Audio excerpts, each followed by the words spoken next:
বন্ধুরা আজকে অনেক দেরি হয়ে গেছে আর কি কি রান্না করেছি চলো দেখিয়ে দেবো। রান্নাগুলো কিন্তু বেশ ভালো হয়েছে আজকে। তো এখানে করে নিয়েছি গরম গরম ভাত, দেখতেই পাচ্ছ।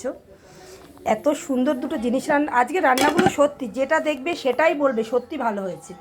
এই যে এখানে করে নিয়েছি গিমা পাতার বড়া, পেঁয়াজ দিয়েছি আর অল্প একটু আলু কুচিয়ে বেসন আর চালের গুঁড়ো দিয়ে কিন্তু বেশ ঝালঝাল করে বড়াটা করেছি। আচ্ছা, তারপরে এখানে করে নিয়েছি উচ্ছে দিয়ে আলু দিয়ে পেঁয়াজ দিয়ে ভাজা। উচ্ছে দুটো নষ্ট হয়ে যাচ্ছিলো তাই জন্য ভাজা করে নিয়েছি।